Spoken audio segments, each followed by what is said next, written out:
is going to work because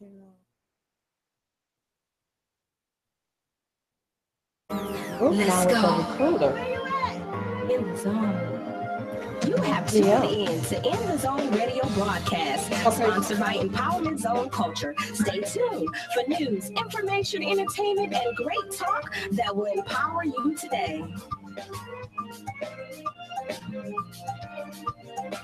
It is a fabulous day here in the zone, and I am your host, Elder April Beer, aka Elder Diva Style. Now, do me a favor, beloved, as always, and text those friends and Instagram all your peoples and holla at your brothers and sisters and your neighbors and let them know that In the Zone is in the house on this afternoon. Yay! As always, beloved, we invite you to call in. To call in, the number is 248-429-7224. Again, that's 248-429-7224. And you're welcome to join us at ventradio.net. Again, that's ventradio.net. I am so elated and so excited to introduce another part of our partnership of In the Zone. This is her first time being on ventradio.com or ventradio.net. I want to introduce to the Vent Radio audience our own Ruth Jones, and we call her Sister Rocka. How you doing? I am good. That's good. Oh, I'm Look on at camera. I'm on camera. Okay, disclaimer. I just came from the gym. So excuse my Lady, look. if you don't open your eyes, stop all of this. And we're always elated and excited to have our producer and the CEO of ventradio.net with us. And I speak none other than Mr. Glenn Cannon. How are you, sir? I'm fine. How are you? I'm doing awesome. Now, before we introduce our guest, Mr. Cannon, there is something exciting going on in December. So, can you enlighten us what's happening in December?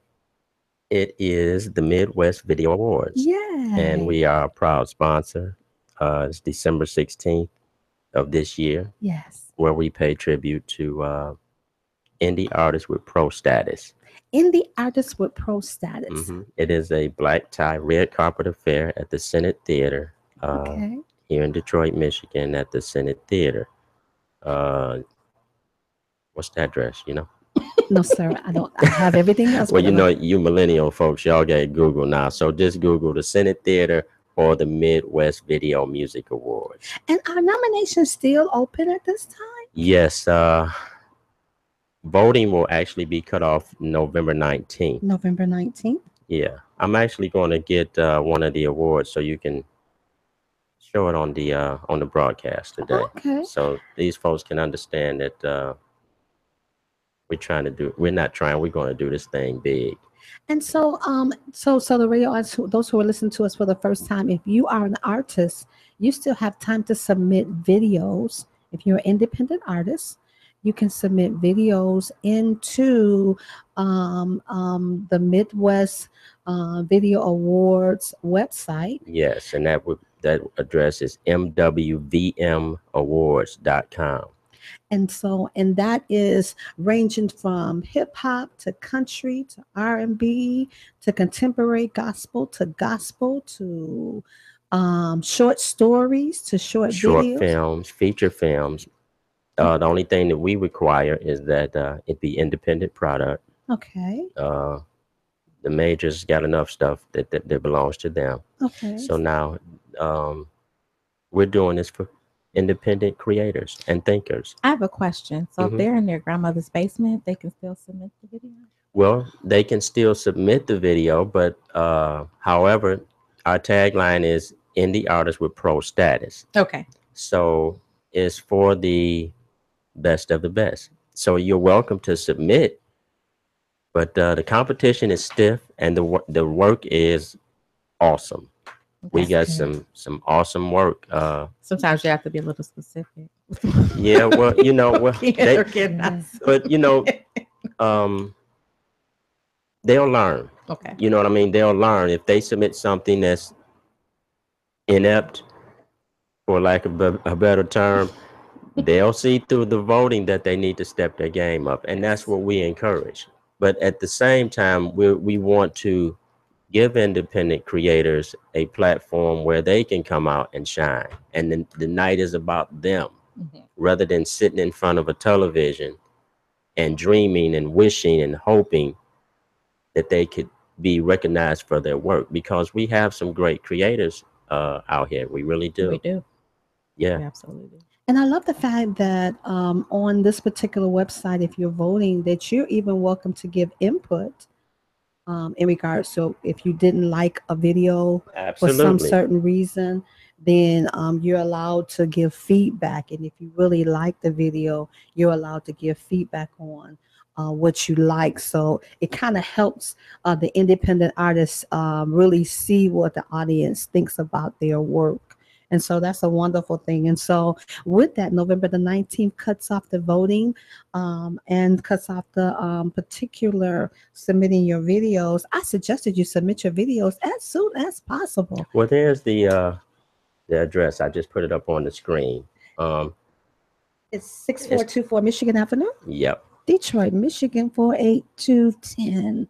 And there are tickets available.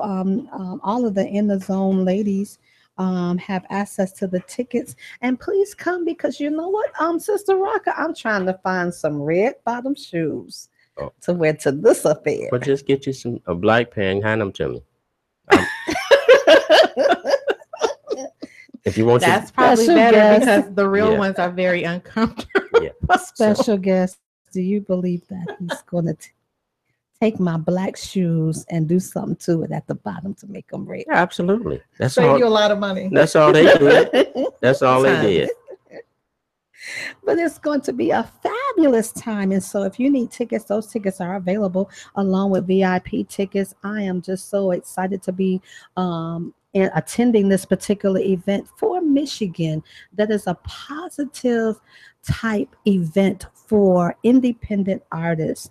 Also, I would like to make mention that there's a wonderful thing going on November the 20th, where my brothers from another mother are having an awesome event. I speak none other than Derek Mylan and the crew, Darius Twyman and Destiny, and Michael Mendengal and Communion.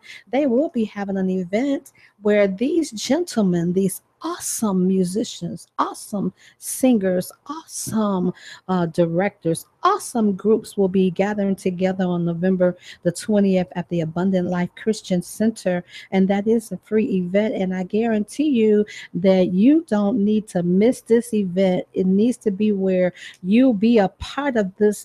I call it a monumental event, because these are three awesome, great men of God that are doing wonderful things for the kingdom. Now, beloved, I don't have that many announcements. I just want to say I did go to Glenn Damian Brown's release, and it was phenomenal. I Right. had an awesome time at that event. I love the fact that everything was strategic Hmm. and that they got us out in a timely manner, even though it was a live recording. Was polished and professional. Right. And so I really enjoyed. So my hats go off to Damian Brown, which was our special guest on last week. Now I have in the studio, the first time here at Vent Radio, I have a phenomenal, can I say that again? A phenomenal woman of God. Oh my goodness gracious. I was thinking about how was I going to introduce such an awesome woman? And the first thing that came to my mind is that if you ever known her, you've known her even with all the accolades, that she is such a loving and kind-hearted person. And that's what shines throughout, that Yes. that although she is an attorney, she is a Wait a minute. She's an attorney and she's kind-hearted. yes, she is. Isn't that an oxymoron? Absolutely. No, don't say that. Don't say that. That's how I get the job done. That's how I get. All right. I'm gonna be watching you, counselor. She is a Watch and win. see, watch and win. Okay. She is a powerful woman of God, a powerful attorney. She is an awesome mother, and she is also an awesome minister. But she has a great gift, because she is a lifestyle coach. Mind shift strategist. Mind shift strategist. Do you get that, Glenn? Mind shift strategist. Absolutely. You know what? That is a better term. Now, I don't know what it actually entails, but it's a better term. It's a more truthful term. A mind shift strategist. Yes, because she's using strategy to change her mind, because everybody's mind is different. Absolutely. And that's what I try to tell the people at what's that place they had me going to? What place? You know, they sent me to that place. They said that I needed to be A psychiatrist. no. But folks who want to be psychologists that didn't go to school all the way, so they gave them these other jobs. So when you get in any kind of trouble, they make you go pay them to see them. You have me totally baffled. Yes, I'm not sure either. Probation officer. Well, not a probation officer, but they had these. They send when you get on probation now for anything. I mean, if it's suspended license, they have this system now where you pay into it and you paying into it, and you have to go see these folks that don't know nothing about nothing. And they claim to be helping you to deal with whatever problem that you may have, if it was domestic violence or suspended license or drunk driving or And you say they don't have a license? They're considered counselors. Yes. But it's not really a counselor. Exactly. They don't know what the hell they doing. And they messing folks up more. That's so what's they going don't on. have a license though? Well, you don't need a license. No. You don't need a license. Wow. I'm not sure of their background, but there may be some people that actually maybe they have a bachelor's or a master's degree in social work. Yeah, they're social workers. So they've had a level of training. And I think, and I liked what you said when you heard mind shift strategists and how people think differently, and you have to have some tools that are slightly different, because that's exactly the way I approach it. Because there's 4 of us in this room, Mm-hmm. we can see the same thing and come away with a different concept. Mm-hmm. We can describe it differently. It can affect us differently. Mm-hmm. And so the mind shift strategist, it was birthed out of, who I am, as well as what I went through personally and professionally. Okay. So yes, he's right on point. He's right on point. He's right on point. And so this is going to be a wonderful broadcast. But before we go in depth into the broadcast, for the radio audience, please identify what is the description of a mind shift strategist to bring clarity to that matter. Yes, a mind shift strategist, what I do is I help a person change the way they think. Okay. And when you can change the way that you think, you can now develop strategies for whatever it is that you're trying to accomplish. Absolutely. I focus on a person's professional career because a lot of people get a level of gratitude and success from their careers. Okay. And many times they don't completely understand that how you think personally, how you act personally directly is directly connected to how far you're going to go in your career. Okay. And I know, Ruth has been involved with HR, and, they talk a lot about emotional intelligence, and that's very important. And many times being able to connect with people, say as a manager or supervisor, and vice versa, there's a disconnect because they really do need to understand more about how people think, and being able to, I would love to be able to come into the workplace and have some workshops so that we can really help people understand how they think individually, and then you can move forward. Okay. Even with all the different types of life coaches, whether it's income strategists, whether it's business coaches, my perspective is you've got to change how you think first. Okay. Then you can really, soar in your business strategy. You can soar in your income strategy and all of that. So that's what I mean by a mind shift strategist. A mind shift strategist. And in regards to that matters, we have, we call her Sister Rocka. Sister Rocka now, she wears many hats. She is in med school, and we're so happy that she's in med school. And soon we'll be calling her Dr. Ruth. Yes, we will. Go ahead and clap for that, sir. I'll clap. I know that's right. And so, and also she works for a wonderful company called GM, and she is in human resources. And one of her roles is one of the hats she wears is in recruitment. And so do you agree in working at GM that a lot of the problems are gathered based on the fact that their minds haven't shifted? I agree. A lot of people are good on paper until they actually have to physically come in. So you can read a resume, and the resume can look absolutely perfect. Everything is aligned the way it should be. They have all the qualifications and schooling and everything they need for that particular job. But when you see certain people, they come in as if they don't take it seriously, Okay. so to speak. So I think it's a lot of people are good on paper, and their physical appearance says a lot. And not only physical appearance, attitude that they have coming into the job, like we're obligated to give them this job. Or a lot of the millennials think, I'll go in and just see what they're talking about. So they don't take the interview process seriously. Okay. Wow. Wow. I remember now. Anger management. Anger management. Yeah. Yeah. And you said that was not a happy medium for Well, you. it's not that it's not a happy medium. It's not true, and it doesn't exist. Yes. It's not true, and it doesn't exist. And So you think anger management does not exist? well, That you can't manage your anger?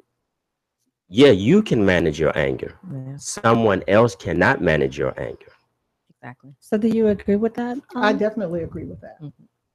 And a lot of the anger needs to be dealt with, with a mind shift strategist or someone that knows how to get to the root or the Okay. roots without causing the person to relive whatever it is. And I believe that's a gift. I don't say that to toot my horn or anything like that, because I'm a family law attorney. I have certifications as a certified success coach, certified empowerment coach, but you can throw all of that out of the window. Some things are just divine gifts. Okay. And then your training, your education adds on to it. Okay. That's why you can have some people that have not had any formal education, and they just have the gift. Mhm. And if they utilize it, they can help millions of people, So, Absolutely. yes, I have this degree and that degree, this certification, that certification. But the bottom line is, I was born with certain gifts, just like you were, and you were, and you were, and everybody that's listening. Mhm. And the key is, are you developing those?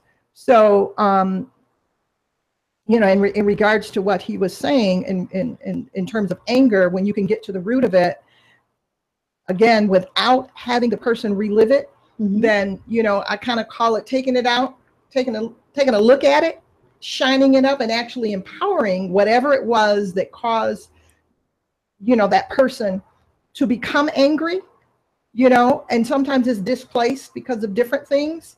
Okay. And, it's just like putting power to the pain. And when you put power to the pain, you're unstoppable.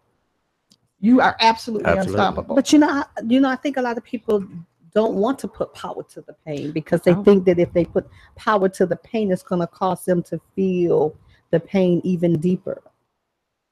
If you have the right coaching Mhm. and direction, it's going to free you. It's Okay. absolutely going to And free you. that's the problem. A lot of people don't want to be freed. They don't know from what that that pain. feeling Yeah. is, because they, we are taught to shy away from pain. Absolutely. Mhm. Emotional pain, physical pain.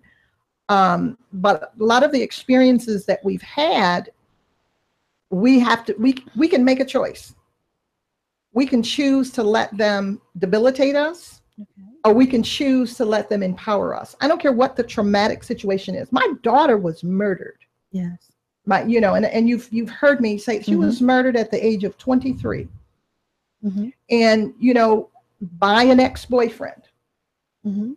And I was in I joined this organization. I'm not going to mention the name because I had a different point of view. My point of view is, and this is a national organization, and my point of view was, I'm joining this organization, and I want to keep this organization from getting larger.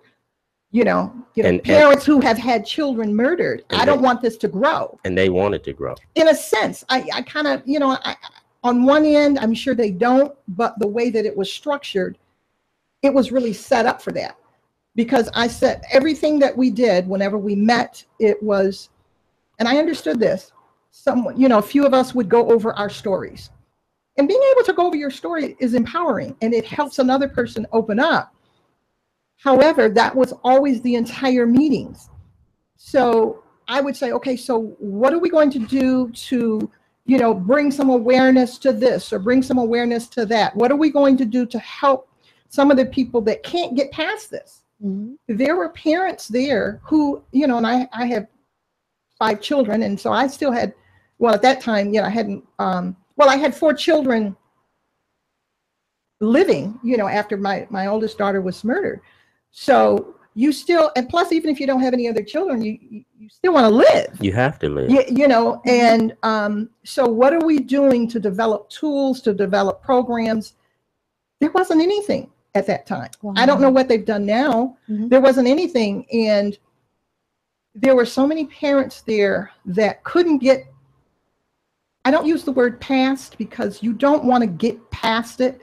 You want to handle it and take power over your emotions. You want to learn to live with it. And absolutely. So, but they were stuck. They couldn't really raise their other children, and their other children were crying out, because they needed them. I'm still here. But they couldn't get past that. And, I was on the board for a while, and I had to step back because I wanted to do something. Do something to help. And some organizations or some people, they don't know how to get to the next level. They just don't know how to get to the next level. And you've experienced that when you lost a child too, that you were at that same level. And so was there anything to assist you to move to the next level at that time?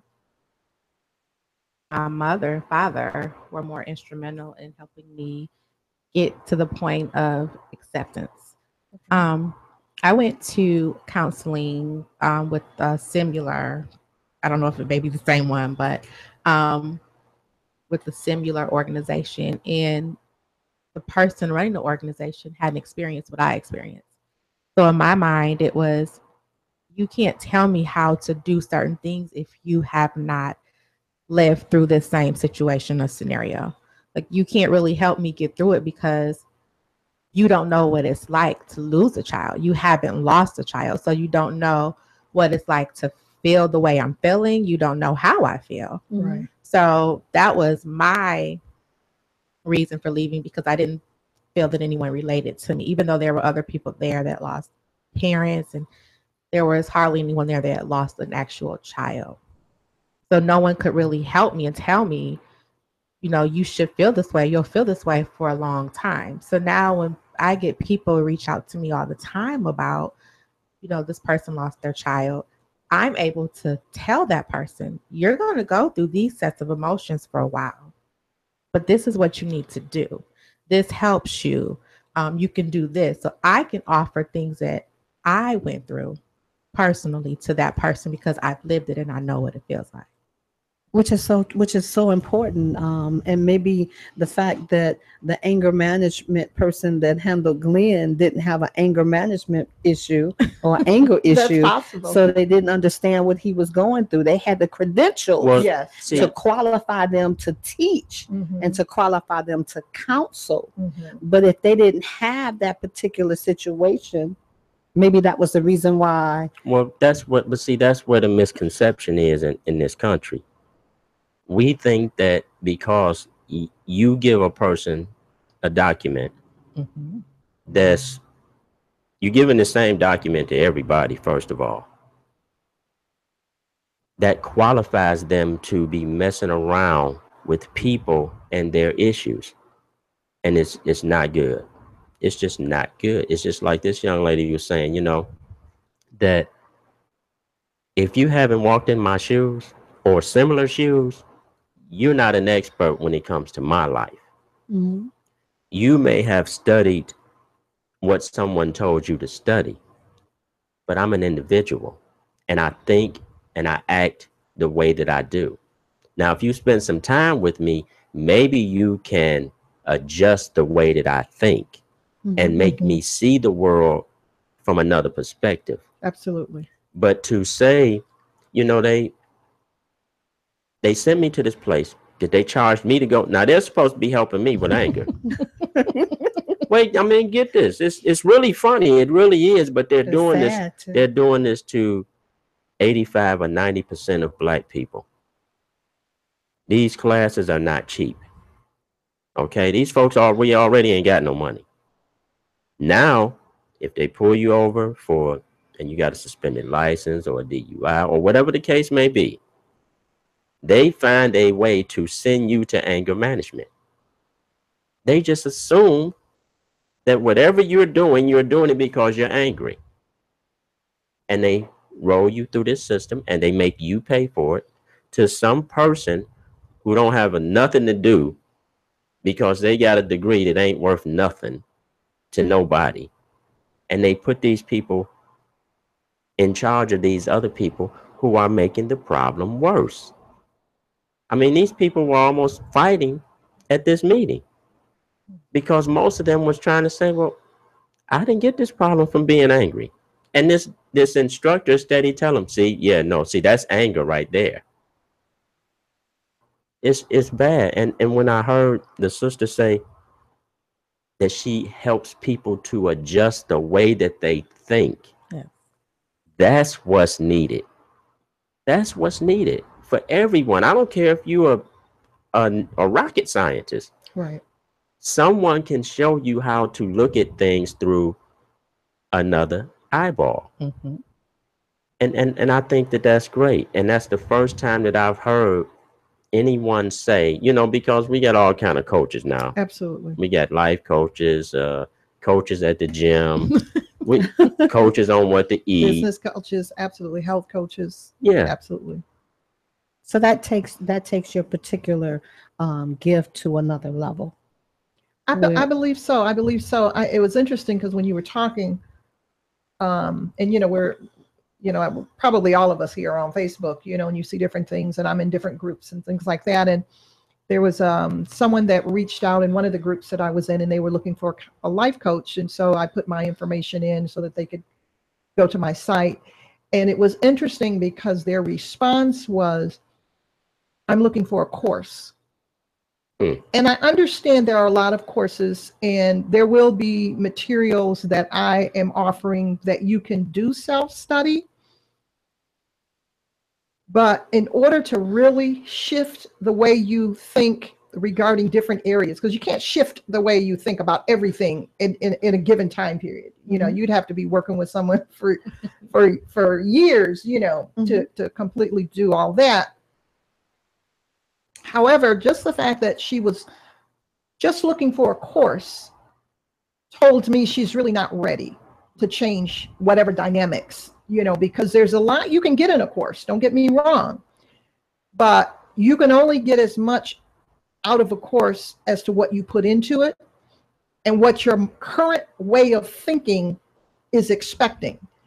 And when you have someone that can help you shift your current way of thinking, then you're going to get something totally different out of that same course. You know what I mean? Because we're going to, if I pick up a law book, what I read into that law book is based on the way I think right now. Yes. Either professionally and all of that, professionally, personally, everything that I've experienced, good, bad, and indifferent. Someone else can pick up that same law book and they're going to view it completely different based on what they've experienced, good, bad, and indifferent. Mm-hmm. So in order for me to change the way I view whatever is in that case, I have to have someone who is not thinking the way I think, can ask me the right questions to see if there is a higher level of thinking about that same case in that same law book. You know, so everybody needs someone. And many times it's more than one person, you know, because, you know, everybody doesn't click with everybody. So that's why you would be part of a law firm. That's why you would have a paralegal, right, to help you to see and interpret the law from another viewpoint.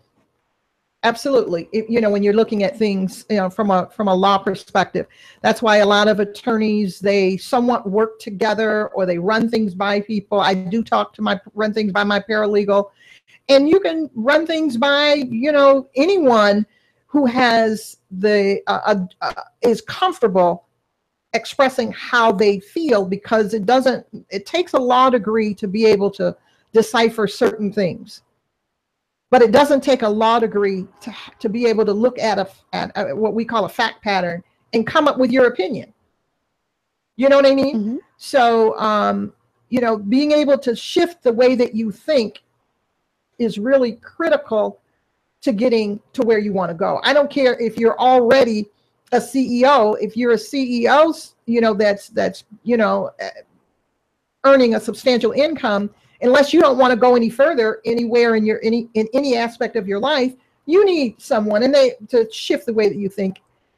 And trust me, they have several coaches. That's how they continue to strive and make, you know, progressions and things like that, whether it's personally, in their business and things like that. And, you know, there was a young lady who came to me and she was looking for a business coach. And I say this a lot, this particular scenario a lot, but she came to me, she was looking for a business coach, and she was at a Fortune 100 company. I guess that's like, GM is like a Fortune 100 company, you know, so it was a very big corporation. She was already in, she wasn't like a VP, but she was being trained to become a VP, maybe like they call it like an assistant VP, or second VP, or, you know, however they categorize it at that particular corporation. So she obviously had the skills. They felt and believed in her. And she was African American, obviously a woman, but she had so much self-doubt, and she felt that she needed a business coach. And she may need a business coach down the road, but she needed a mind shift strategist, because her particular issues didn't have anything to do with what was going on at work. Wow. It had to do with what was going on at home. So we had a fairly lengthy strategy session, and I pointed some things out, not by me pointing them out per se, but by asking the different questions, so she would say, oh yeah, you know. But what was interesting was, since the roots of her insecurities at work stemmed from her relationship with her husband at home, the only thing that possibly could be concluded, she didn't want to change that, because she didn't want to deal with that. She really felt that, well, I just need a business coach. I pray that she was able to get unstuck. But sometimes, and you touched on it earlier, Ruth, people don't want to change certain things, or they don't understand that if I change A, it's going to have a domino effect on B, you know. And changing relationships, whether it's in a marriage, whether it's sibling or mother-daughter, you know, father-son, whatever, those take a lot of work. And it might even be easier to change some things or handle things at work than it is in those personal relationships. I believe so. I believe sometimes that stems, and that actually goes over into your job. Yes, it does. Because you can come to work and just have the worst day. You can only hide so much. Yes. But I think some people think that they're good at masking, you know, what's happening on their personal life. Yeah. Not realizing that there is some leakage from what's happening in their personal life. Absolutely. You know, and that they feel that they're hiding it, but it's really obvious to people that there is something. And so in that, for those who are listening, our topic today was killing self-doubt and to boost your career. So, and you have that's pretty. You have a series that's going on in regards to this particular matter. So tell us about this particular series. Yes, I'm actually starting a free video series, and you can connect with me by going, if you're not connected with me on Facebook, you can actually go to my website, which you can go to www.buildyourbettermind.com. Okay. And you will be able to click and connect, send in your information so that you can connect when this video series starts. I just started posting it a couple of days ago. Mm-hmm. People are already signing up. It's going to be a free video series, and I'm going to be teaching people and engaging, because again, in order for me to shift and help you shift the way that you think on certain things, there's got to be first some understanding. Mm-hmm. And a person needs to begin to understand what they are capable of, Mm-hmm. be able to understand where they're capable of going, Mm-hmm. and understand that they're one decision away from their moving to their next level. One decision away. One decision One away. decision away. Wow. God, drop that down. I'm gonna visit the website. Drop that down. That was good. I know I got some stuff I need to change. And you know what's so interesting is this is what I lived. I was bullied, growing up. You've heard some of my Yes. story. Who And bullied you? you don't want me to go off into that because that's a whole nother show.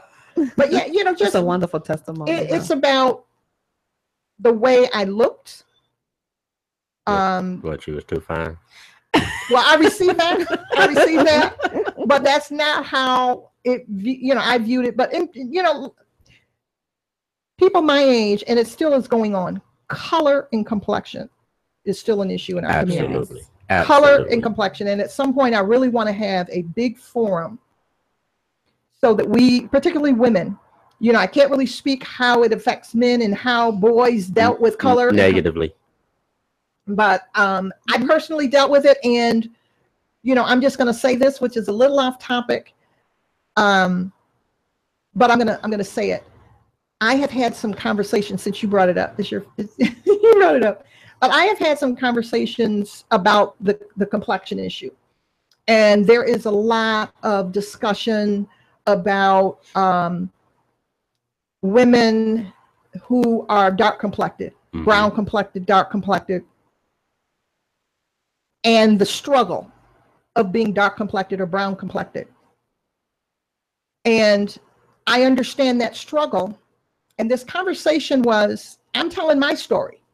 Mm-hmm. My story was a story because of complexion, but because I was light and they thought that I was mixed or whatever they thought, and this was my people. Mm-hmm. This was not another race. Mm-hmm. Okay. And then you compound that. I had hair down to my waist. You had long hair too, didn't you, Ruth? Yes, I did. And blue eyes. So I was the blue-eyed N-word. My people. Mm-hmm. My people. So I'm sharing my story. And the conversation, there was myself and then another, and this is amongst family. Another relative who was about my complexion, and then two relatives that are either dark brown or medium brown. And so we're just talking about different things. And so the one relative was saying how when Michelle Obama was talking, one of the times that she was speaking, how that really brought tears to her eyes, that there was a woman there that she could relate to that looked like her. And that's wonderful. And so the conversation, as I'm giving, I had already given my story. And so the consensus was, not my consensus, but the consensus amongst the other three was, yes, there was issues with light-skinned women and girls went through, and they're still going through it. Mm-hmm. However, because dark-skinned girls that issue is in the forefront. It's almost like, you know, this is not really what's important. And the other light-skinned woman said, yeah, you know, because they're dealing with this issue, then, you know, I just don't say anything about what I went through. And so I thought about it and I said, that's like saying my story has no value. My story is not important. And, you know, if I started an organization, Pretty Light Girls, it would probably set off a Twitter war. But there's, you know, there's Pretty Brown Girls. So why do we keep dividing? Well, it's a way to be divisive. We got to come together because, you know, when we have children, when a black woman and a black man come together and have children, you don't know what you don't know what they're going to look like. No. You know, and it doesn't matter if they're both light skinned or if they're both medium complected, if they're both dark skinned. They can have a dark complected child, a light, you know, because our backgrounds and you can pull back. So this divisiveness is just personal to me because that's how we keep having issues, particularly, and I can only speak for women because I'm not running, you know, I don't think like a man. So I don't know what you all went through, but, you know, you can have situations where a light complected or a dark complected woman can walk into a certain venue and immediately get a certain kind of look depending on the complexion of the other women in that room. Oh, absolutely. That has to stop. Yeah. Well, see, you know, the issue is actually more deep-rooted than that. And with us being in this country, in this land, is the reason that we're like that. People from any other continent on the earth don't behave that way. If you see a Chinese person and they see another Chinese person, that's what they see, just another Oriental person. But with us, we want to pretend that because we have different hues, that it puts us on a different structure than one another. And America has done that to us and taught us to behave this way. See, in all honesty, America is all about separation. It's all, I mean, any way you look, what zip code you live in, what school do your kids attend, what religion do you practice, do you wear weave or don't you wear weave? Everything when it comes to us, there's separation at every junction. And being from a family who, my family is, my sister is your complexion, and I love her dearly. And I've never paid attention to her complexion until it became an issue for her, because she was just my sister. But when someone that you love is telling you that someone is treating them poorly only because of what they perceived, then you know you have to stop and say, well, do this dude know I heard him about my sister? Because when it's your sibling or a family member that's telling you someone's treating me poorly because of they said that I don't look like this or I look like that, well, it hurts. It does. It hurts. Does. And I've watched it over the years, and we discuss it. You know, we'll talk about it more now. But after we talk about it, we don't do anything about it. We just say, well, like everything else, I got mine, you get yours. I'm an executive over here. Well, I work at the plant over there, so I'm a little bit better than you. But we never deal with the issue of why we think that we're superior to one another. We talk about the white boy and how he treats us, and we all know that story. But we got a problem with the way we treat each other. And we do. Right. And you know, it didn't just start. It didn't just start because I remember one time, you know, I guess when family get older, they begin to share. And I see my mom sharing a lot. And in her process of sharing, one day she was talking to me, and when she was talking to me, she was telling me her story as a little girl in Alabama, a real little girl, and the fact that it wasn't popular for a Black girl to have gray eyes and to be light skinned and to have long hair. Yeah. And so even her aunts would tell her, "Get away from me."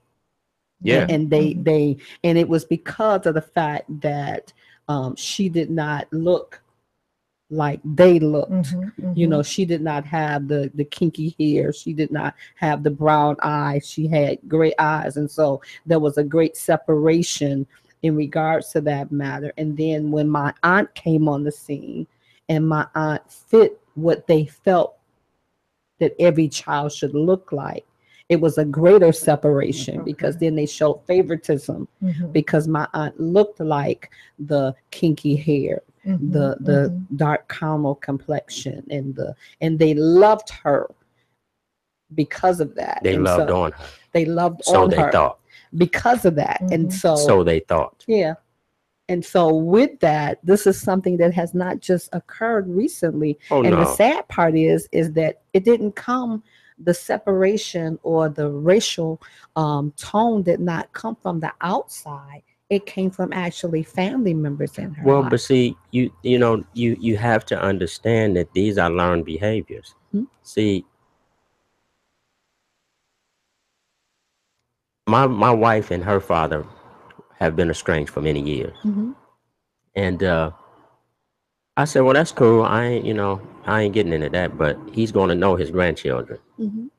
And that's going to happen. So I said, we're going to take these children. They're going to meet their grandfather. What y'all got going on is y'all need to find a way to deal with it. But he needs to know that these are his grandchildren. So we took him up to meet him.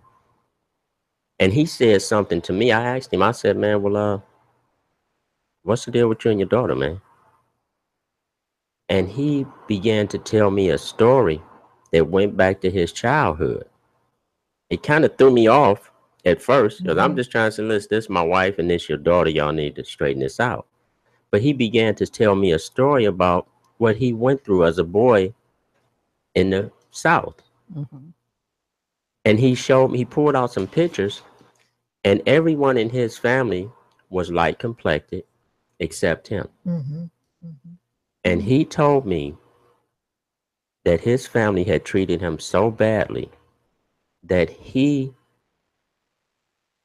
didn't connect to his own children because he felt inept. He had a complex. Wow. He had a complex. Now, he's a very dark man, and all of his children are fair-skinned. And he thought in his mind that if he stayed in the back away from his children, they would have a better chance in life. Wow. My wife never knew this. And I shared this with her. I said, you know, your father been through something. And, you know, at this, she didn't want to hear it because she had lost her mother young. She was a young girl. She lost her mother. And I told her, I said, you know, you need to give him a chance. You need to talk to him about what he went through. I said, your father is the proverbial black sheep of the family. Really, literally. He could have very well been feeling that because of what he went through growing up based on complexion, that his own children would look at him in an inferior way. I think that And he would did relate feel to that way. him, and he didn't know how to even be an adult, be a father, someone that would be able to give and be a great example, because he's been taught that you are not a great example based on He even your went complexion. He even went as far to marry a white woman. After my wife's mother passed, his next wife was a white woman. And he told me that he didn't marry her because he was in love with her. He married her so that he could be more accepted. Wow. And more accepted by his ancestors. His peers, his family. I said, this story is getting crazy and crazy. So it's a cycle repeating itself. Exactly. Yeah. So, you know, he probably was feeling in his own mind that, well, if I have some more children, they'll be even lighter. I'm having them with a white girl. Wow. Which is not necessarily Not necessarily true. That's At all. the case. At all. Now, what kind of work did he do? He was, his family, he told me that he could remember his grandfather being a slave and his grandfather telling him about slavery. So they were They were farmers. Okay, so he was a farmer. Yeah, and they, he left the South to come here to work in the auto plants, Okay, okay, and he brought that madness with him. okay. And oftentimes we're so busy trying to deal with problems that we deal with on a daily basis as a people, but that is a big, huge issue with she's pretty because she's light, or she's not pretty because she looks white, or she's too dark. And that is a big issue with us, and we need to start to discuss it.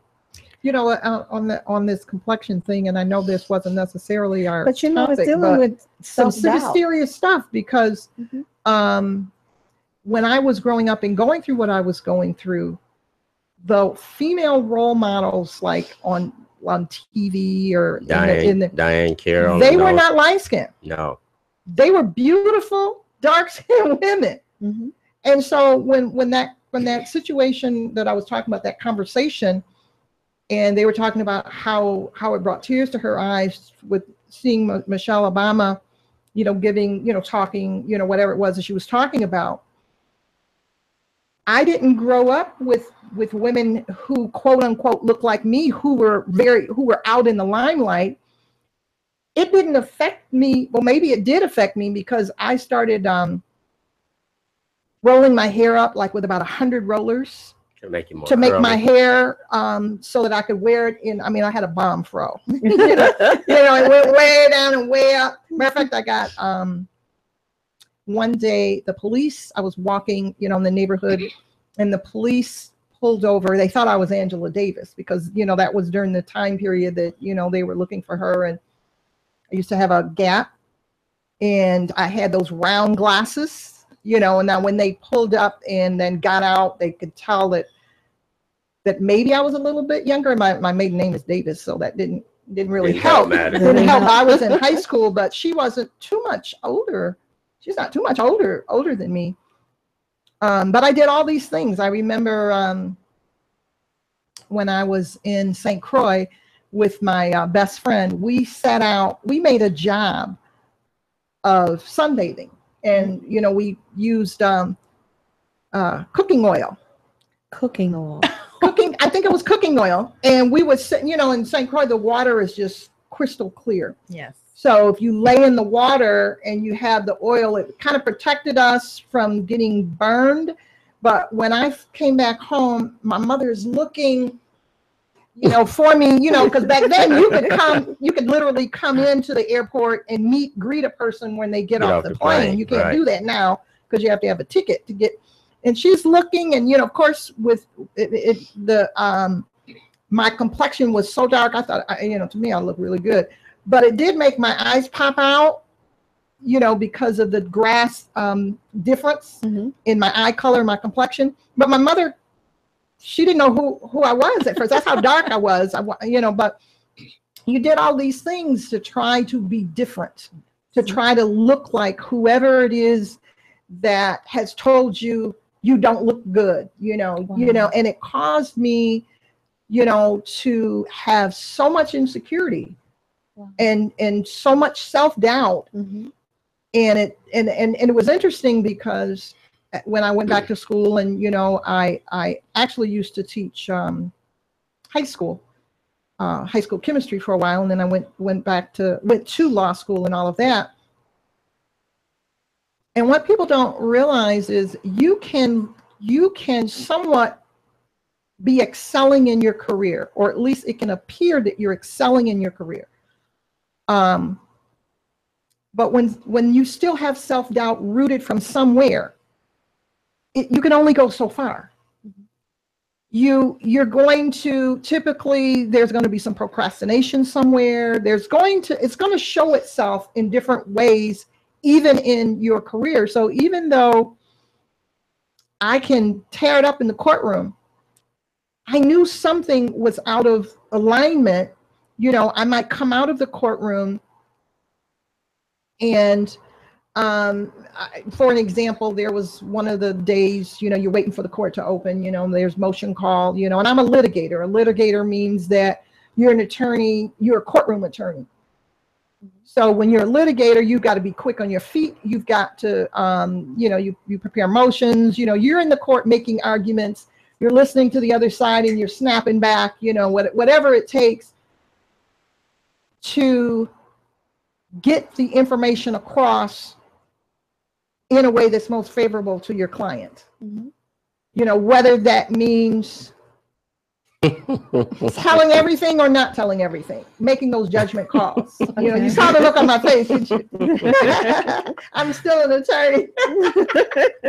but anyway, no, this is what's important, because people think you have to tell everything. No, you don't have to tell everything. Everything is not relevant to whatever it is that's going on. And clients that come to me, I only take cases, and I'm going to finish that story. I only take cases if I believe in your case. I'm a family law attorney. I've had some cases where a client comes and, I always do a consult first. You can't pay me to say something that I don't believe in. So when I go into court, my objective is to accomplish what my client wants to accomplish. So I had one client who just wanted to frustrate the parenting time because she didn't have the kind of relationship that she wanted to have with, I said she, I didn't mean to say she, but anyway, she didn't have the kind of relationship that she wanted to have with the father, and they weren't married. So her objective was to do whatever it took to interfere with him having parenting time. I'm not the attorney for that. Because my perspective is, unless there's some sort of sexual abuse or physical abuse, when you interfere with a child having time with either one of their parents, then you are having a multi-generational negative impact. And affecting all kinds of self-doubt for generations to come. I'm not going to contribute to that. You can't pay me enough to contribute to that. So I just want to throw that caveat in. Yes, when I go to court, I'm serious, but I only take cases that I believe in, that are going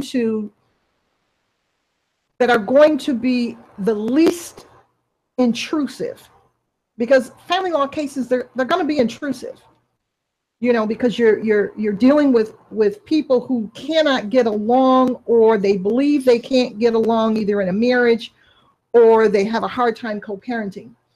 And so there are those cases that it is the parent's objective to make that other parent's life a living hell, and to utilize the children, put them in the middle so that they can, accomplish that.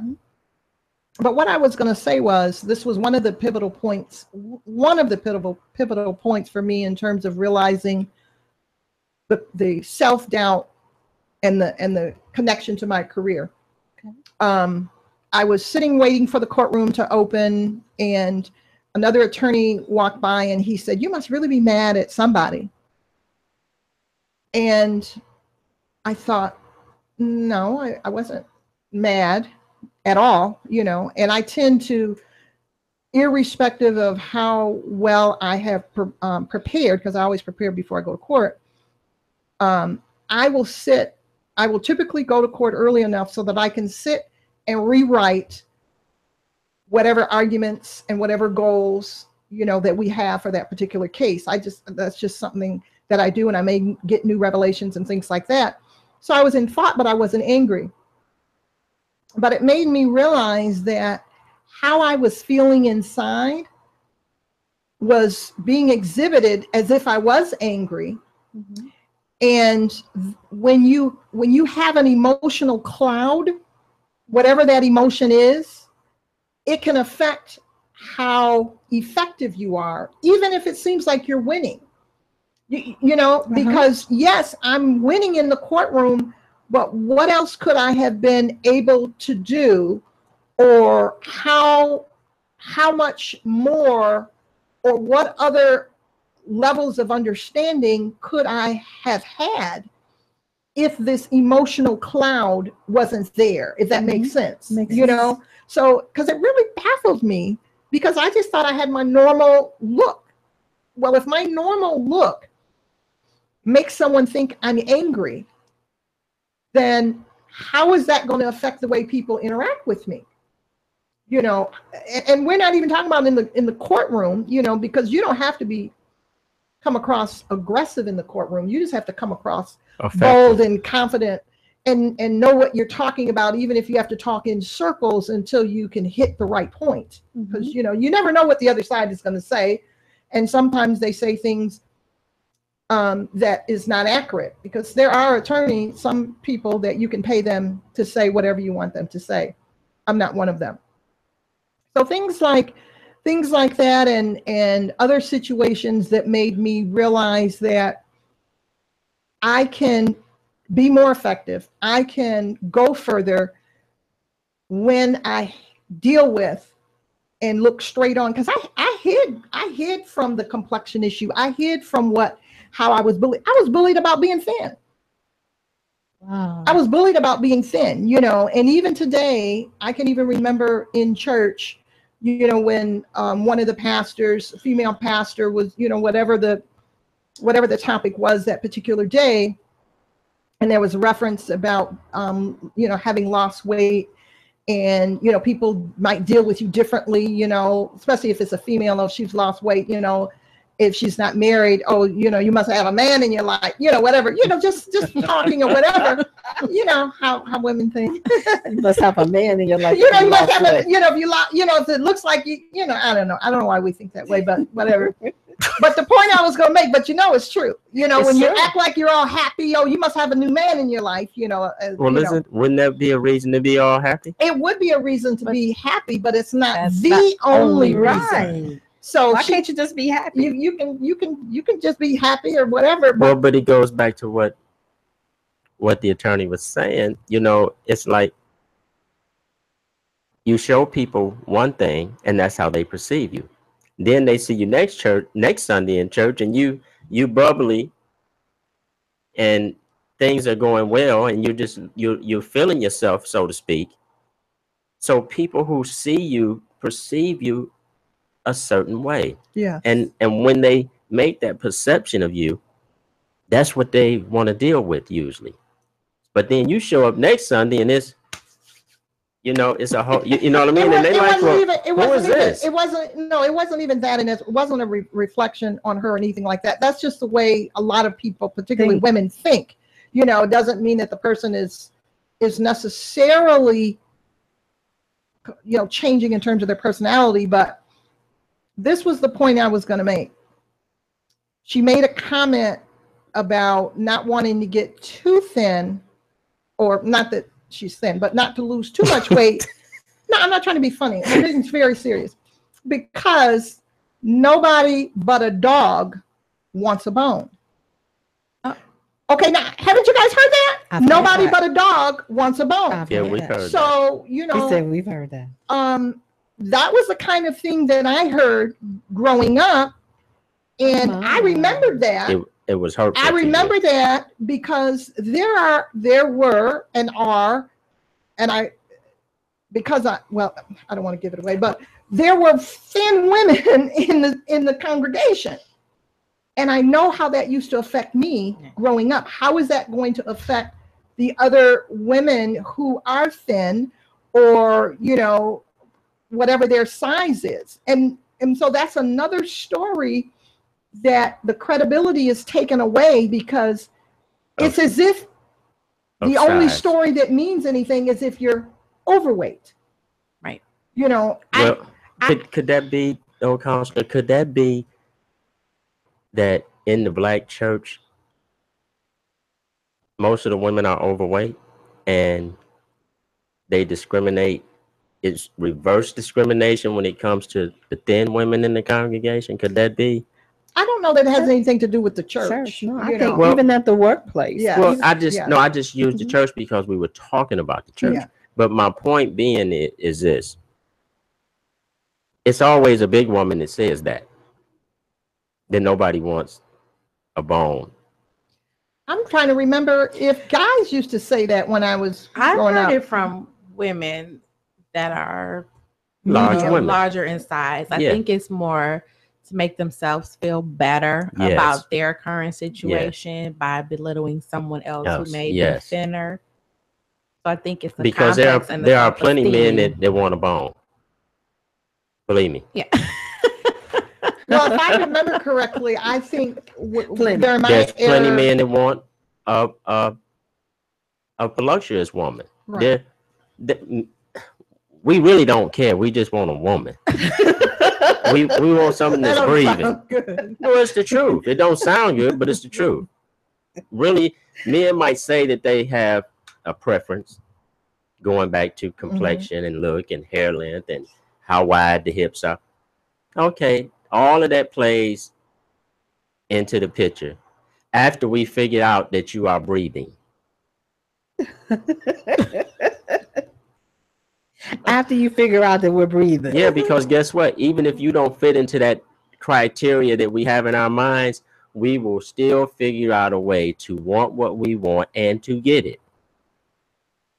Well, I think that goes for men and women. I think it goes for I most think people. women are a lot more strategic and can strategize because in general, I think y'all are a lot more cunning.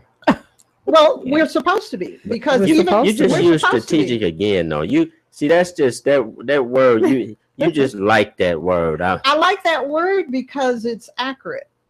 It's accurate, and when you are strategic about something, then you have a greater chance of accomplishing it. And even if that particular goal is not a goal that you're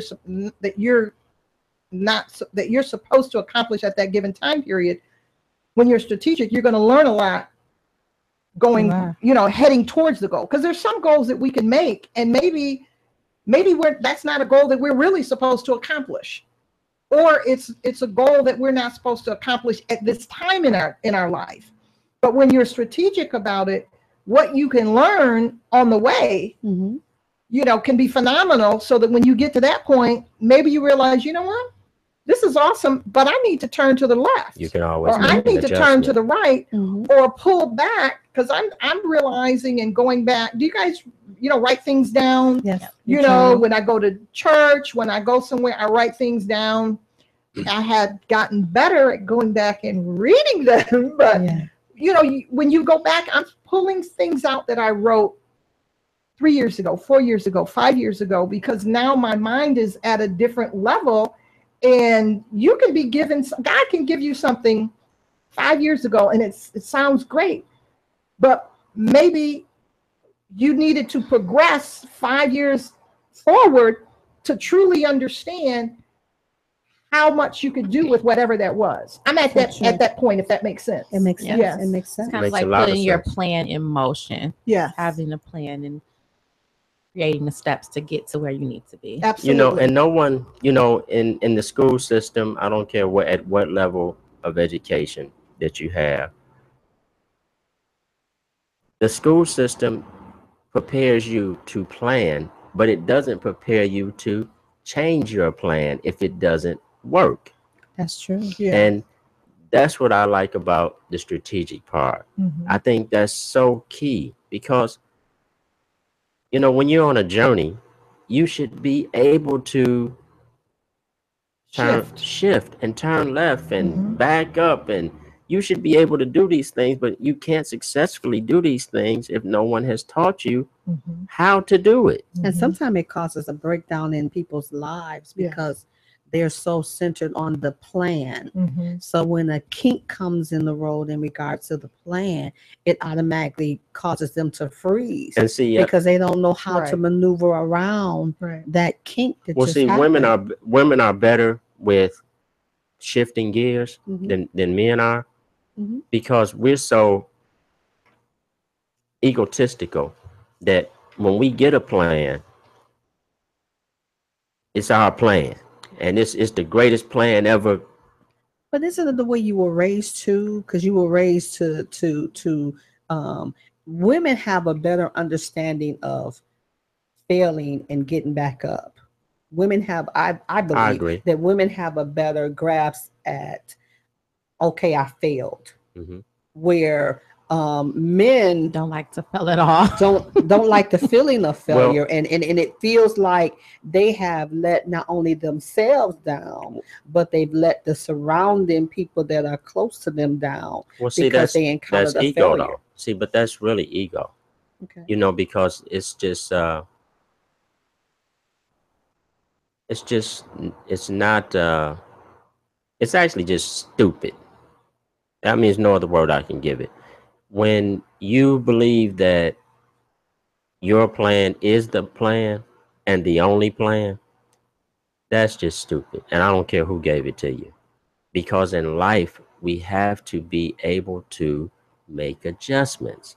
We And do. if you're fathering your son, and you're putting in him, no, you got to do it this way. There is no other method to accomplish this but this way. You're doing damage to your son. You can call it whatever you want. You can paint whatever picture you want to paint, but that you're turning out a product out into the public that's going to be inept. You And- know, I agree, but I would also say that women are notorious, mothers are notorious for doing that. I have to Yes. even take responsibility myself. You know, I had 4 children with my first marriage. We were married for 16 years, divorced, remarried. We have 1 child. My second husband I'm 7 years older than him, and he had not been married, did not have children when we got married. So he's not listening. My thought process was, I've been through certain things. I have certain experiences. So I know how to do certain things. I also have made certain mistakes, and I know certain mistakes to potentially avoid. So I had to do my own, in retrospect, I had to really mind shift. Didn't realize it, as we're going through, we will be married 21 or 22 years. You don't know how 22 long you've years. been married, lady. 22 years in December. You're going to be in trouble. But this was the thing. I really thought that a lot of the things, it can be something simple. It can be something as simple as how you wash dishes. I wash dishes the way I was taught to wash dishes. You make fill up the sink with water, put the soap in, wash the dishes, put them in the rack for them to dry. My husband does not wash dishes like that. He takes a brush, a dish brush. He puts soap on the brush, and he washes each dish individually, rinses it off. And I'm telling you, I used to tell my son, this is not the right way to do the dishes. This is not the best way to do the dishes. Da da da da da da. My son washes dishes the way his dad washes dishes. But it was interesting because about 3 months ago, for whatever the reason was, I picked up the brush, I put soap on it, the dishwashing soap, and I thought, wow, this is really easy. And not only was it easy, you're not washing dishes in dirty water. And I had to tell my husband, I said, it took me 21 years to fix, but it's those things that many times we as moms, I don't know if it's because we carried the children. I really don't really know, but we think we have the right way to change the diaper, to fold the clothes, to do this, and all those things. And we instill that into our children, and maybe their natural way of thinking, because we all have a natural, I call it your empowerment DNA blueprint. We're all born with our own unique empowerment DNA blueprint. Yes. And that empowerment DNA blueprint contains your foundational capabilities, everything that is needed for you to accomplish what you're supposed to accomplish, the purposes that you were born to accomplish. It contains those. That's why we move differently, we speak differently, we walk differently, we think differently from the beginning. How those ways of thinking are your empowerment DNA blueprint, how it's added onto by whatever your experiences are, whatever you're taught, kind of determines what happens to that original empowerment DNA blueprint. That's why people can tell when they're out of alignment. They can tell, I don't know what my purposes are because they've gotten so far away. And then many times we get so stuck on the way we think it's right, the way to do certain things, that it just throws everything off. And that can even add on to those things, those bigger experiences that cause self-doubt. And now you got little things adding on to it. So true. So You know, true. I didn't mean to give the impression that only fathers do that. And I want to correct that, because yes, we do it as parents, period. And we got to do better, because, but again, see, you made the adjustment. And after you made the adjustment, you went to your husband and said, you know what? I think I had this all wrong. I had to say something. I had to, because it didn't make sense. But then, that's a credit to you, It is. because I wouldn't have went back. Plus, he was watching me too. I'd have just He was pretended probably it. shocked, like, what? But there's so many things, whether it's parenting, how we bring all of our, I tell people, and I'm going to be attracting clients through the clients that come to me, and I've done this in the past. The clients that come to me through my law office, I want to build a brand that is based on developing strategies before, during, and after any kind of family law case. Because my perspective is, if, I've had clients come to me and they're contemplating divorce.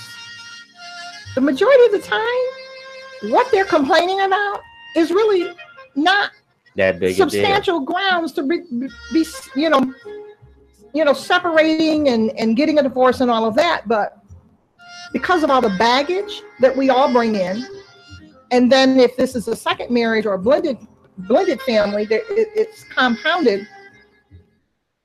So I want people to, if they come to my firm before, they might not proceed with a family law case, because they'll be able to get some strategies developed, blueprints developed, and they might see, okay, well, if I make this adjustment, you know what, my marriage is really in pretty good shape. Let me, do this.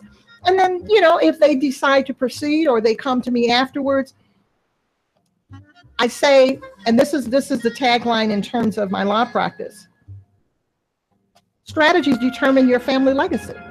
It does. Strategies determine your family legacy. So if you come to my law practice, and whether you are in the middle of divorce, or even if you've already divorced, you've got to develop some mind shift strategies along with the legal strategies, so that when you come through this family law case, you're not so debilitated emotionally that it's hard for you to really continue functioning, because a divorce is like a loss. It is. It's like a death. It's like you failed. And so I think it's important to do that. So I really am going to be combining the mind shift strategy with the law practice, because we need it, and we really do need it. But I do want to mention, in terms of, there's some keys that I wanted to mention in terms of keys to kill self-doubt.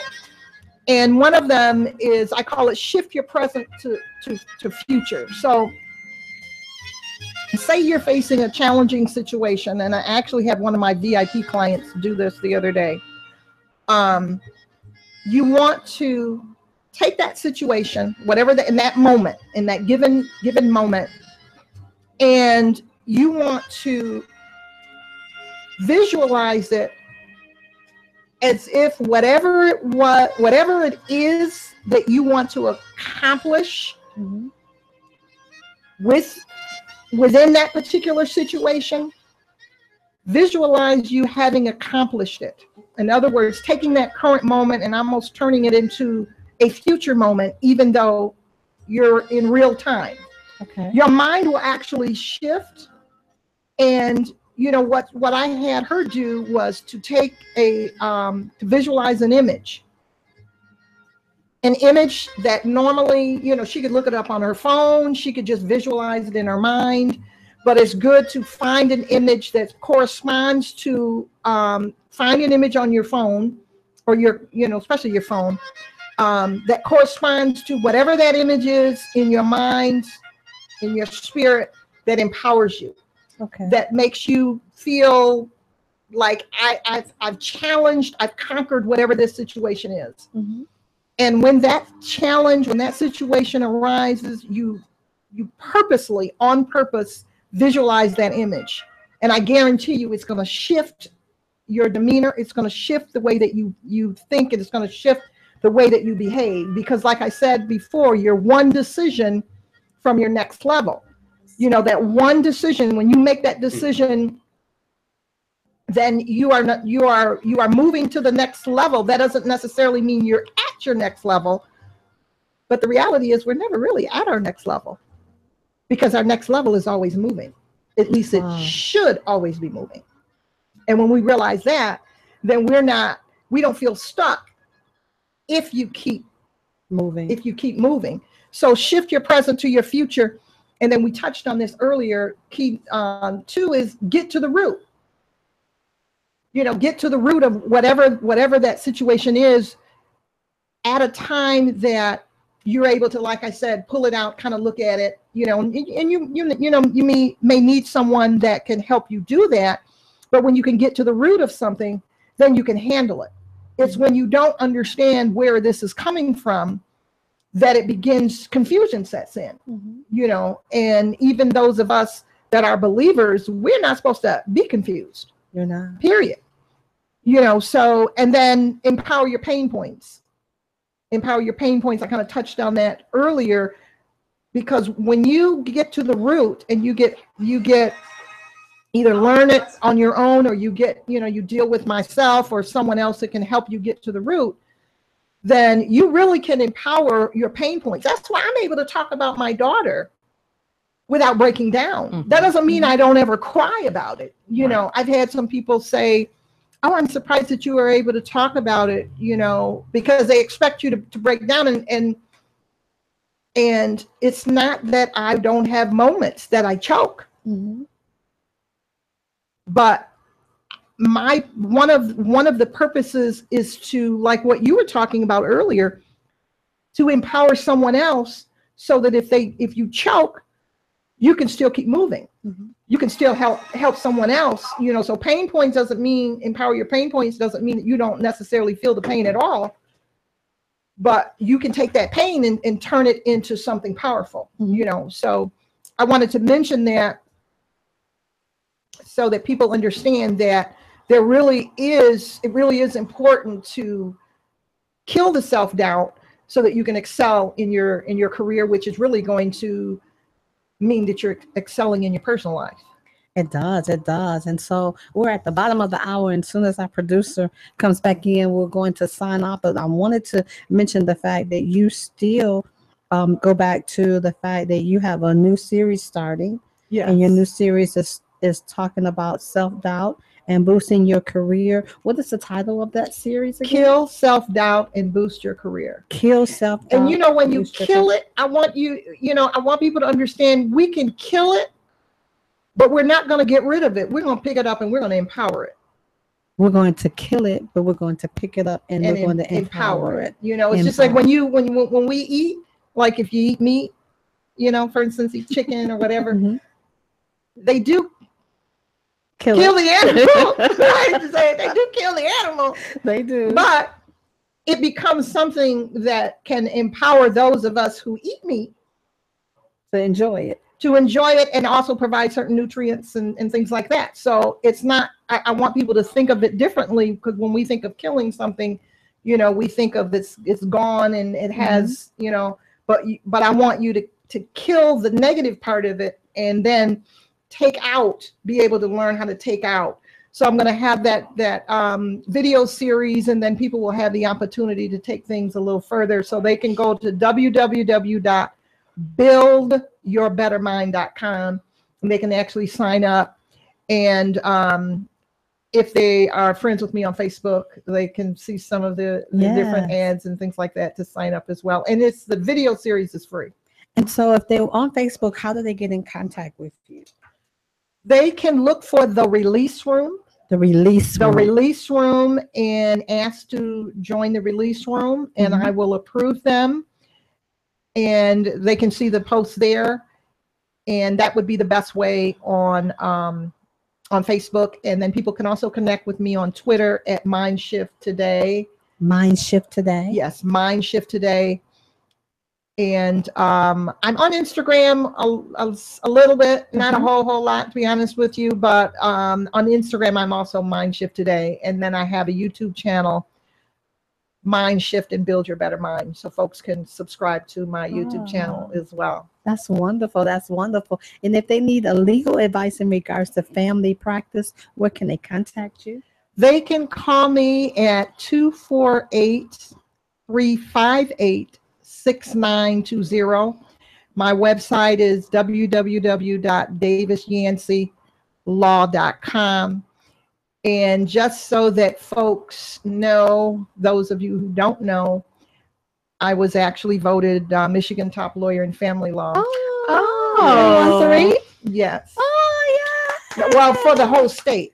Oh, For the whole state. That's For the whole state. wonderful. And then I just got a letter yesterday that I was voted, my firm was voted one of the top 10 firms in family law. Yeah. Congratulations. Congratulations. Thank you so much. I praise God for that. Congratulations. So if you are in need of an honest, wonderful, kind-hearted attorney that will handle and litigate and also help you in healing in regards to the certain situations within And your shift family. your mind. And shift your mind to help you be the strategist in regards to changing your mindset, then we recommend that you would contact Gwendolyn Davis Yancey. Gwendolyn Davis Yancey. And also, you're welcome to contact GM. What's happening at GM? Miss Recruiter, what are they hiring for at GM, ma'am? Well, they're actually on a stall right now. You know, with the new year, they restructure a lot. So, And so we'll keep you posted in regards to GM. I don't know our producer.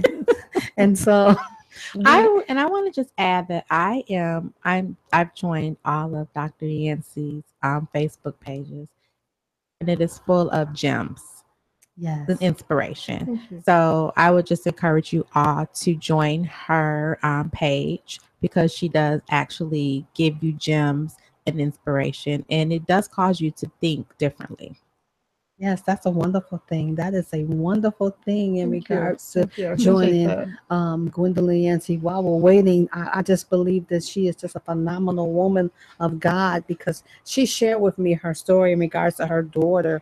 And I think it takes great strength for a woman to lose her child, but can't grieve because you're study trying to make sure that the person that caused the death is charged, which I think is just phenomenal, because I don't think I would be able to handle both of those roles at the same time. Yeah, it And- was difficult, but you know, it was, God can pick you up and carry you through something, and you don't necessarily realize that you're being carried until you look back and figure out, how in the world did I do that?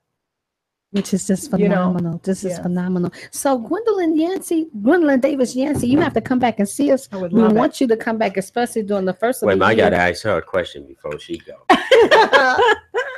I ask every attorney that comes to the network the same question. Do I get to send you a bill? Absolutely not. I'm so sick of y'all sending me bills. Yes, Do you love the law as much as you love the truth? That is an interesting question. That's why The I truth asked it, does Lord. not necessarily have a direct connection to the law. Yeah, but I'm not talking about the connection. I'm asking you as an individual, And that's a loaded question Well, because okay. Well, let me give it to you this in way. the criminal realm or No, okay. no, the laws in America and the people who govern the laws in America. Mhm. Do you love the truth? Do I love the truth? Yes.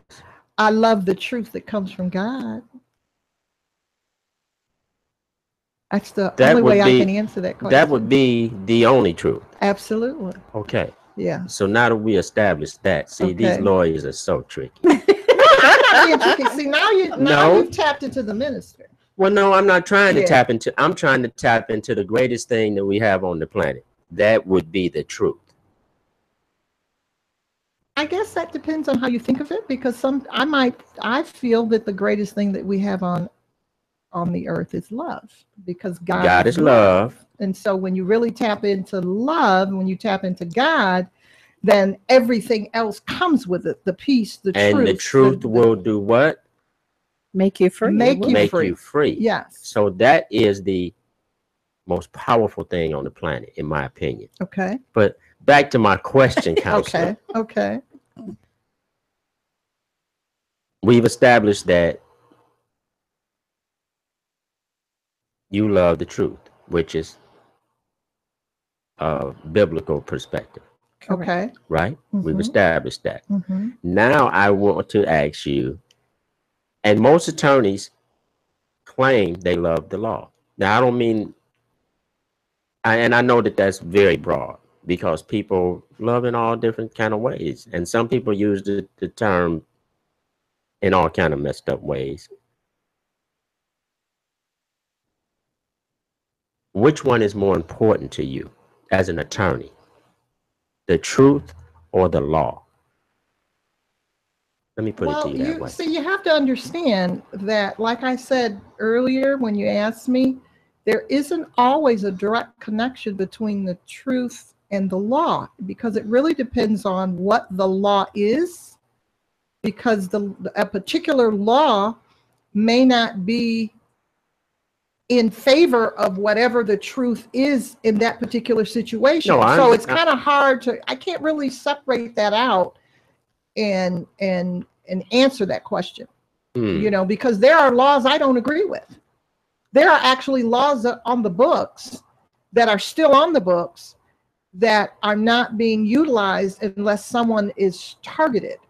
There are old laws that are still in the books. I realize that. And, they're not, no one is being, prosecuted or charged or whatever the case is. But if someone wants to be picky and pick on someone, they could still try to pick out that old law. And truth can change based on whatever is going on at a given time period.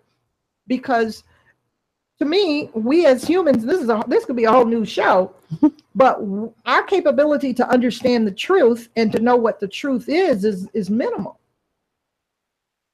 Because there's a lot of things, there's no way we really understand it, that we can really comprehend. So the truth can be evolving, because things that I may have thought were the truth 10 years ago, I may have a different point of view because I think differently. No, you know what I mean? Yeah, I understand that, but a different point of view, oh my God, a different point of view has really nothing to do with the truth. It's just a different point of view. But I think some things aren't a cut and dry truth. They're not. Well, I'm not talking about cut and dry. I'm talking about two like what? Very specific things: the truth versus the law, and the law versus the truth. That's it. I think in her case, based on the example she's given. Her example is fine. Yeah. But her example is a lot different than I get from most attorneys. I've been dealing with attorneys since I was 15 years old. Okay. And why you been dealing with attorneys since you? Well, because I have the kind of background and the kind of history that it was smarter for me to be dealing with attorneys to keep myself free. That's the truth. See, the truth is a beautiful thing. That's the reason that I had attorneys in my life, because I needed them. And it became fascinating to me how they deal with the law and how they manipulate the truth. It's just. But I think as people, because I don't even deal with attorneys on a regular basis. You don't have But a need to. But I think people as a whole, right? People as a whole sometimes have a problem with the truth, and people as a whole Oh, absolutely. manipulate the truth. Yeah, but when I started my question, I said that I asked every attorney did say this that. question, and I do, only because I have friends that are attorneys, You do. powerful ones, but I have a perspective in my mind Mhm. that doesn't necessarily have to be accurate. That's Mhm. why I posed the question, Okay. because I want to see. I like to. Inquiring minds want to know. Well, not so. I study people. Okay. I study people, and I know that there are some great attorneys with some great moral characters.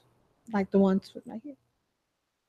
And I know that there are some bum attorneys Not like the ones with in here. no moral character. Mhm. So it's just something that I like to do, just to see where people are, because attorneys in America are very powerful people. They are. They are the people who end up becoming judges or presidents even.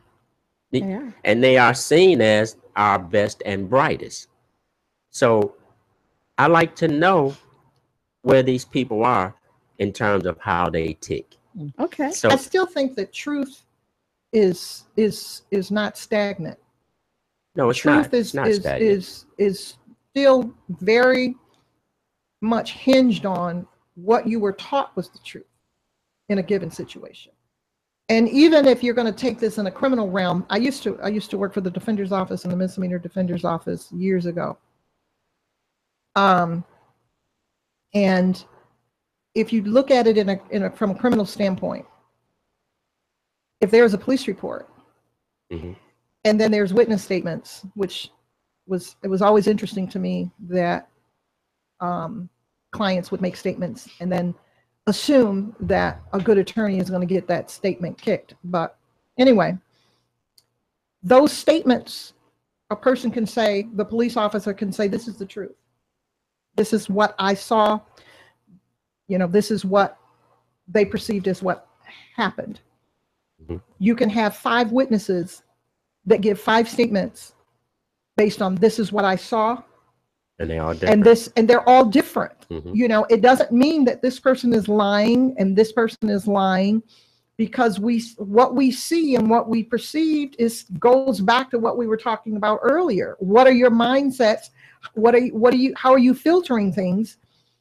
And the truth of certain situations is not necessarily going to be the same 10 years later. But when it comes to the criminal realm, and that one of the reasons that I didn't stay in criminal law, there's certain you have to have, just like any area of law, it's important for the attorney to have a certain connection with that area of law. My perspective was, I need to be able to look at the jury. If it's a jury trial or if it's a bench trial, I need to be able to look at the jury, look at the judge, and look them in the eye and have them see me through as far as they can see me, so that they believe what I have to say. And in order for me to do that, there's certain things that I don't need to know. No, I'm serious. I hear you. I don't need to know, because I know how I work. That's why I don't really do criminal, because I'm not, and see, a good criminal attorney, it's not about lying. It's not about any of that. It's about making sure that the client has their day in court and is effectively represented in court. So, for me, that wasn't the area of law for me. Now, was I good at it? Yes.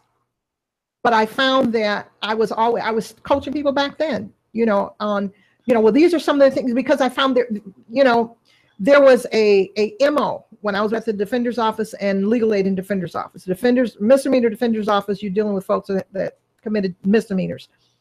Legal aid, it was with folks, indigent clients that committed felonies. It was an MO. The MO was mainly Black males who didn't have a father in their life growing up, and who, in the last grade, full grade that they completed was the 9th grade. So I was always trying to find out what their skills were. What could you potentially do? Trying to, because some of them, it's like, how are they even going to make a living? You know what I mean? How are they going to legally make a living based on the skills that they have? So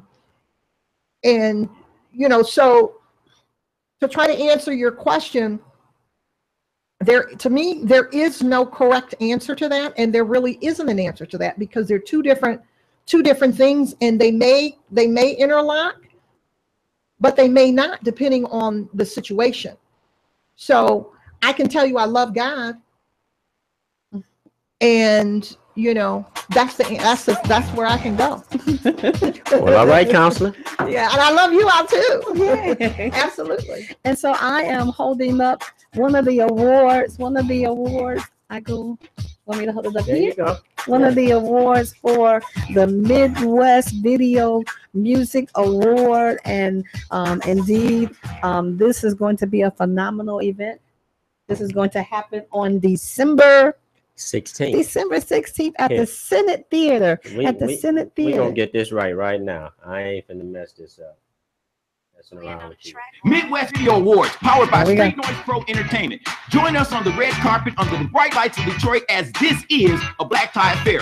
So join me, Mr. Sand 44 Man, host of Detroit War Live, in the house waiting to see who you vote for as Best Hip Hop, Best R&B Soul, Best Country, and Best Film. And you're the judges. So vote now. This will be the hottest award show in the D. The Midwest Video Awards, featuring some of the hottest acts in the Midwest. December 16th, 2017. Join us at the glorious Senate Theater, 6424 Michigan Avenue. And tickets are available at eventbrite.com. And the winner is Glenn on the track, boy. And so please join us on December the 16th. Also, tickets are available. You can call in to 248-429-7224 in regards to ticket information. We also have where you can still nominate and vote and submit your videos. You know what? It's been a phenomenal time. I'm thankful to our producer for giving us some extra time in regards to our broadcast on today.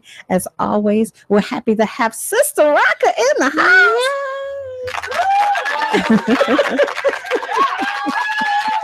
And she was at the gym, y'all. I was. And we're also just very elated to always have in our presence Attorney Minister Gwendolyn Davis Yancey. Thank you so much. I really enjoyed it. She's a minister too? Yes, she is. Oh my God, this is too much. And as always, we're so happy to have our executive producer and the CEO of VentRadio.net, Mr. Glenn Cannon, with us as always. It's always a pleasure. Now, you know what, beloved? Tune in on next week where we having another exciting show on next week at the 2:00 hour. Please join me. Please join me on Fridays at 8 p.m. And you can go on Facebook where we're having another exciting show on In the Zone. Miss Nancy, we are going to invite you back, especially during the beginning of the year, because I think the way a person starts a year will make it where it's successful throughout the whole entire year. Absolutely. And so we're going to ask that you come back at the beginning of the year to kick us off in 2018. Sounds great. Now, what, beloved, you know what? It's been a pleasure. It's always been a delight. It's always an exciting moment for me to be before you. But as always, I ask that you sing like no one's listening, that you love like you've never been hurt, that you laugh like your life depended on it, and that you live life like it's heaven on earth. Ciao. Thank you for joining us in the zone. Y'all come back now. You hear?